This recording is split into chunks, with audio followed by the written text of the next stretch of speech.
వందల వినాయక విగ్రహాలని రకరకాల రూపాల్లో ఉన్న వినాయక విగ్రహాలని చూడాలంటే హైదరాబాద్ మొత్తం తిరగడం మన వల్ల కాదు.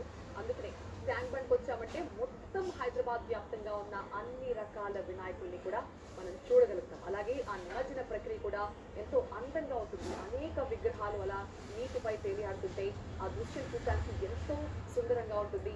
ఇక ఖైరతాబాద్ మహాగణపతి గురించి కొత్తగా చెప్పేదే ఉంది. కొన్నేళ్ల చరిత్ర ఉంది ఖైరతాబాద్ మహాగణపతికి. ప్రతి సంవత్సరం కూడా ఒక విభిన్నమైన రూపంలో, విభిన్నమైన ఆకృతిలో, ఒక సరికొత్త థీమ్ తో ఎప్పుడు కూడా ఖైరతాబాద్ వినాయకుడిని ఏర్పాటు చేసుకుంటారు. గత కొద్ది కాలం వరకు కూడా ఖైరతాబాద్ వినాయకుడు కూడా ప్లాస్టర్ ఆఫ్ ప్యారిస్ తో చేసేవారు. కానీ ఆ తర్వాత వచ్చిన అవేర్నెస్ కారణంగా కొన్నేళ్లుగా ఖైరతాబాద్ మహాగణపతిని కూడా ఎక్కువ ఫ్రెండ్లీగానే తయారు చేస్తున్నారు.